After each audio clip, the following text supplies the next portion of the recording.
बिस्मिल्लाहिर्रहमानिर्रहीम अस्सलामुअलैकुम। आज मैं आपके साथ बहुत ही परफेक्ट देगी चना पुलाव की रेसिपी शेयर करूंगी। बहुत परफेक्ट बनेंगे और बिल्कुल जो है ना, इनका टेस्ट देग के चावलों जैसा होगा। तो तमाम स्टेप्स को आप फॉलो कीजिएगा और इंशाल्लाह आपसे भी बहुत ही परफेक्ट देगी चना पुलाव बनेगा।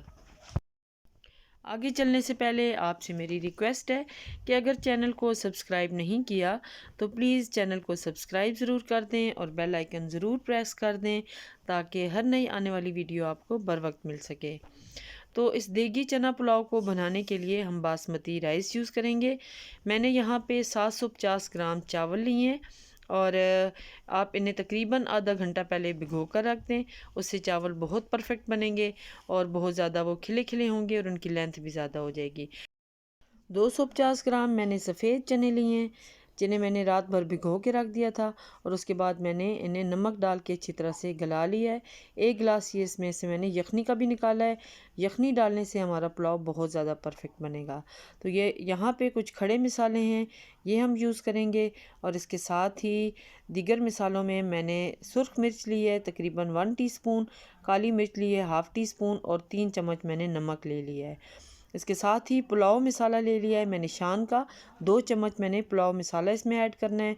इसके साथ ही यहाँ पे प्याज है, हरी मिर्चें कटी हुई हैं और टमाटर हैं और 1 चम्मच भर के अदरक लहसुन का पेस्ट है। इसके साथ इसमें ज़बरदस्त सा टेस्ट लाने के लिए हम कनौर चिकन क्यूब का इस्तेमाल करेंगे। तो यहाँ पे 1 क्यूब इसमें मैं ऐड करूँगी जिससे पुलाव का टेस्ट बहुत ज़्यादा अच्छा होगा। अब हम कुकिंग की तरफ चलते हैं। 1 कप मैंने यहाँ पे ऑयल का डाल दिया है। इसे अच्छी तरह से गर्म कर लेंगे और प्याज को हम गोल्डन फ्राई कर लेंगे। प्याज का कलर आपने थोड़ा गोल्डन कर लेना है, इससे चावलों का जो है कलर भी अच्छा होगा और उनका टेस्ट भी इन्हेंस होगा। तो यहाँ पे अच्छी तरह से हम प्याज को गोल्डन करेंगे और जब प्याज का कलर चेंज हो जाएगा तो इसमें हम तमाम खड़े मसाले ऐड कर देंगे। खड़े मसालों में तकरीबन 1 चम्मच ज़ीरा है, थोड़े से जो है दालचीनी के टुकड़े थे 2-3 और इसके साथ ही मोटी इलायची थी, 1 छोटी सब्ज़ इलायची थी और इसके साथ ही मैंने इसमें अदरक लहसुन का पेस्ट डाल दिया है। अच्छी तरह से इसको फ्राई करेंगे और इसमें हम टमाटर और सब्ज़ मिर्ची ऐड कर देंगे और थोड़ा सा चम्मच चला लेंगे। अब इस स्टेज पे हम तमाम मसाले इसमें इकट्ठे ऐड कर देंगे। नमक है, सुर्ख मिर्च है, काली मिर्च है और साथ ही पुलाव मसाला है। थोड़ा सा पानी ऐड करेंगे और इसे अच्छी तरह से पकने देंगे ताकि टमाटर हमारे अच्छी तरह से गल जाएं। मसाला अच्छी तरह से जब तैयार हो जाएगा तो हम इसमें उबले हुए चने ऐड कर देंगे। 1 से 2 मिनट उन्हें फ्राई करेंगे, बहुत ज़्यादा फ्राई नहीं करना क्योंकि उससे चने बाज़ औक़ात सख्त हो जाते हैं।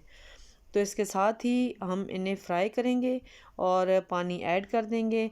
अब यहाँ पे मेरे पास चूँकि 750 ग्राम चावल हैं तो पानी उसका मैं डबल यूज़ करूँगी।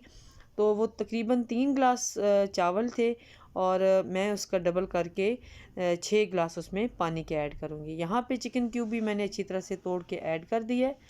इसे अच्छी तरह से मिक्स करेंगे और ये यखनी मैंने ऐड कर दी और इसकी बराबर क्वांटिटी में मैं पानी ऐड कर दूँगी। अगर आपके पास अच्छी बासमती होगी तो वो उसमें डबल पानी ही जाएगा, उससे हमारे चावल बहुत अच्छे बनेंगे और उनकी लेंथ भी अच्छी होगी और वो अच्छी तरह से सॉफ्ट भी होंगे। तो यहाँ पे पानी मैंने ऐड कर दिया है। अब इसे हम कवर कर लेंगे और एक बॉयल आने तक इसे देख लेंगे। उसके बाद हम इसमें चावल ऐड कर देंगे और इतना ज़बरदस्त ये पुलाव तैयार होगा। आप इस रेसिपी को ज़रूर ट्राई कीजिएगा। चावल ऐड करने के बाद हम फ्लेम को थोड़ा हाई कर देंगे और शुरू के 6-7 मिनट में हम फ्लेम को हाई रहने देंगे। उसके बाद बिल्कुल हम मीडियम फ्लेम पे ले जाएंगे और बिल्कुल लास्ट में जब पानी ड्राई हो जाएगा, हल्की सी नमी इसमें होगी, तो उस वक्त हम इसे दम लगा देंगे। तो यहाँ पे ये देखें पानी बिल्कुल ड्राई हो चुका है। अब मैं चावलों को दम पे लगा रही हूँ। यहाँ पे मैं कपड़ा रख लूँगी और उसके साथ में इसे दम दे दूँगी और 6-7 मिनट के लिए हम इसे दम देंगे और उसके बाद हम इन्हें सर्व कर लेंगे। तो यहाँ पे देखें अब मैं इसका दम हटा रही हूँ, ढक्कन मैंने रिमूव कर दिया है और बहुत ही परफेक्ट हमारा देगी पुलाव रेडी हो चुका है। तो उम्मीद करती हूँ कि आज की रेसिपी आपको अच्छी लगेगी। आप इस पुलाव को अगर रायते के साथ सर्व करें तो इसका लुत्फ़ और दुबाला हो जाएगा। उम्मीद करती हूँ आज की रेसिपी आपको अच्छी लगेगी। दुआओं में याद रखिएगा। अल्लाह ताला आप सबका हामी नासिर हो। अल्लाह हाफिज़।